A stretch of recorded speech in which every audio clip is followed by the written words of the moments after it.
Tempo para reunir a Comissão Executiva. De segunda a sexta, analisamos em profundidade os principais temas económicos que marcam a atualidade. Numa altura em que o Governo se prepara para avaliar uma a uma as parcerias público-privadas e até vai criar uma empresa pública para gerir as PPP e as grandes obras públicas, vamos olhar para o futuro exatamente das PPP.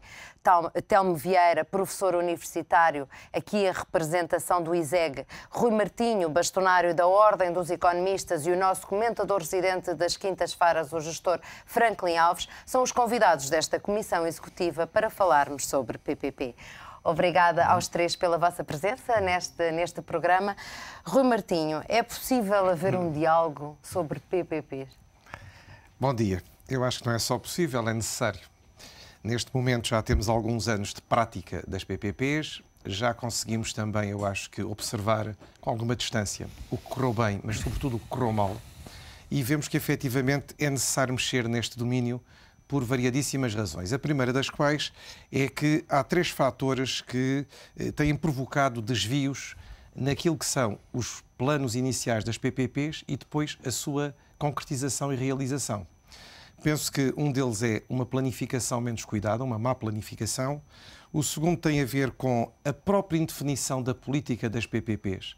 Ela tem mudado muito. Se for ver a legislação dos últimos anos, praticamente há mudanças cada 2 anos, isto em média. E, em terceiro lugar, as sistemáticas alterações aos projetos iniciais.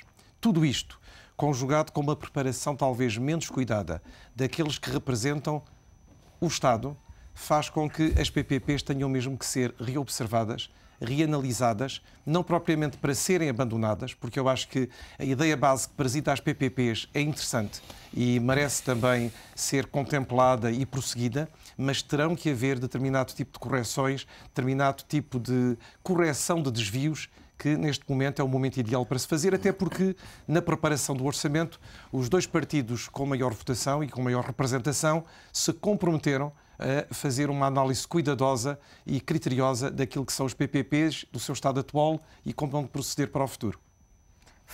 Alves, o que é que correu mal? Foi o conceito de raiz que correu mal?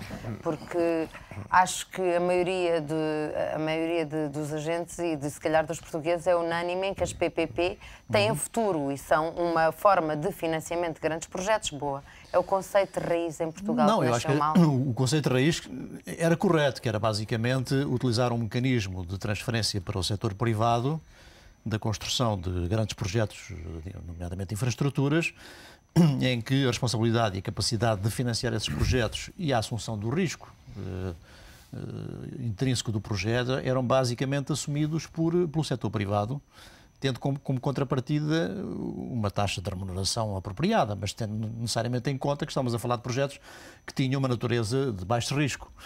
O que eu acho que aconteceu foi que se recorreu crescentemente à figura das PPPs numa lógica de desorçamentação de dívida pública.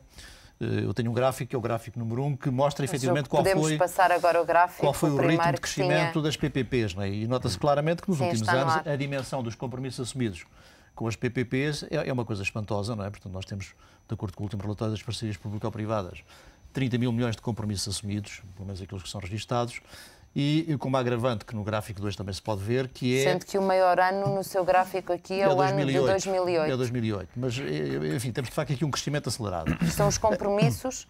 Isto são os compromissos por parte do Estado, que implicará uma dimensão dos encargos financeiros que não se sabe muito bem qual é, porque o que tem acontecido é que se verificou que, em larga medida, aquilo que seriam operações associadas à responsabilização de privados pela construção destes projetos e, portanto, que tinham também associado uma remuneração de capital em consonância, na casa dos 10% a 14%, têm vindo sistematicamente a ser transformadas em operações em que grande parte do risco tem vindo a ser assumido pelo Estado. Isto é, um conjunto de compromissos que foram assumidos tem efetivamente implícito um compromisso financeiro crescente do Estado, ou por via da alteração das condições das parcerias público-privada ou por via de outro tipo de circunstâncias.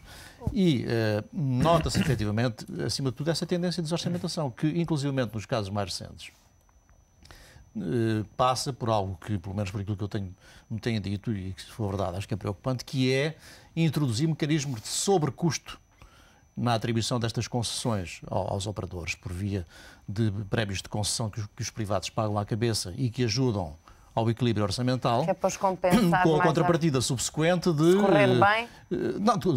Não, é uma forma de financiar o Estado encapotada, que é depois um financiamento encapotado e avançado. Os privados acabam por ganhar mais também com isso, claro, não é? mas o cidadão sai prejudicado porque ou pagam na tarifa elétrica, o caso, por exemplo, das concessões das energias renováveis, cada vez mais tem esse fator associado, ou pagam os impostos nos casos, portanto, em que há garantias do Estado de pagamento de remunerações. Portanto, temos aqui, em larga medida, a meu ver, uma perversão de um conceito que eu acho que é originalmente correto, mas que se transformou, acima de tudo, numa dinâmica de desorçamentação, de dívida e de despesa pública. Não é? E isso é particularmente possível porque também, curiosamente, na contabilidade pública, e isso aplica-se a Portugal e, de modo geral, a toda a contabilidade pública, não se deu grandes evoluções do ponto de vista de conceitos técnicos e teóricos. Quer dizer, a ausência de uma contabilidade de balanço de responsabilidades do Estado permite que, de facto, não seja evidente como é que estas coisas se vão acumulando de forma tão rápida ao longo do tempo. Não é? Portanto, nós temos apenas a base de caixa, portanto, reconhecemos tudo o que são ativos numa base de caixa e as responsabilidades ficam encapotadas nos orçamentos futuros. Então, ver, o que é que correu mal? Houve uma altura em que o Estado verificou que não conseguia cumprir com os compromissos que tinha estabelecido com os privados em determinado momento e começou-se a fazer este tipo de mecanismos de que falava o Franklin Alves e a passar ainda mais para as gerações futuras os custos do Estado? Ora bem, antes de mais, bom dia e muito obrigado pelo convite que foi efetuado. Eu quero começar por, enfim, dar nota de que nunca estive ligado a qualquer partido político, não estou, e nos tempos mais próximos, enfim, não se perspectiva que venha a estar. E, portanto, irei efetuar um conjunto de comentários numa base estritamente técnica e pela experiência que tenho pessoal, quer como assessor do Estado em alguns destes projetos, quer também intervindo do lado privado, no caso das parcerias público-privado. Ora bem, e eu começo por enfatizar um aspecto que considero particularmente relevante, que é as PPPs, enquanto modelo, têm efetivamente inegáveis vantagens para o país, para os cidadãos, para todos nós. E por vezes, enfim, neste contexto em que as PPPs, enfim, digamos, são atacadas de toda a maneira, de facto é importante repor, do ponto de vista técnico, porque é que as PPPs surgiram. As PPPs surgiram para fazer face, digamos, aos grandes projetos de investimento. E saliento que há um benefício que as parcerias público-privado têm e que deve ser perfeitamente claro que só se deve avançar para uma parceria público-privado quando o benefício, digamos, é positivo. Isto é... supera o custo. Exatamente, isto é... A médio e longo prazo. Exatamente, portanto, se for o Estado, digamos, a levar a cabo a parceria, à partida, digamos, o custo será mais elevado do que se for o privado. E esse, digamos, é o que tem que fundamentar sempre, digamos, uma parceria pública ou privada. Isto depois entramos noutro conceito, que é o conceito do custo público comparável, que é um conceito técnico e que eu poderei falar sobre ele e que penso que é também um tema, enfim, que devemos abordar. O outro aspecto que as PPPs têm, em termos de vantagem, é que permite antecipar no tempo determinado tipo de projetos de prestação de serviços ou de infraestruturas que, de outra maneira, ia levar muito tempo a ser feito. Passo a dar um caso concreto em que estou envolvido. Um centro de radioterapia numa determinada região autónoma, digamos, é um projeto com alguma complexidade técnica e requer, digamos, um quadro clínico bastante conhecedor, pessoas da área da física, pessoas, enfim, digamos, da área da radiologia, para operar um centro de radioterapia. O Estado não consegue atrair profissionais suficientes para levar a cabo esse projeto. E daí, o que é que faz sentido? Tentar que um privado que tem essa experiência e que tem várias clínicas possa afetar parte da sua equipa a esta região. E com isto, conseguimos antecipar no tempo 10 anos ter um centro de radioterapia. E, portanto, digamos, é um aspecto que eu considero relevante repor em termos das vantagens das parcerias público ou privado.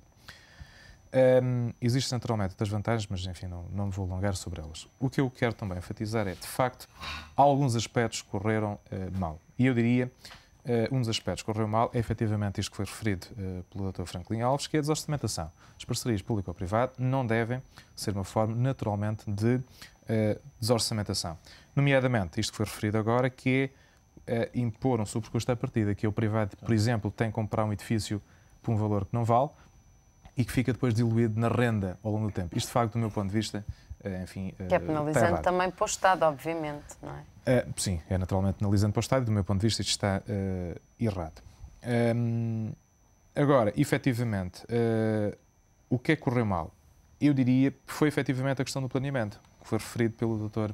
Rui Martinho, que é, parte destes projetos, alguns deles foram feitos em 2004, 2005, e não havia um conhecimento no país suficientemente sustentado sobre como é que se monta uma parceria pública ou privada. E aconteceram situações mais diversas, que é cadernos de encargos errados,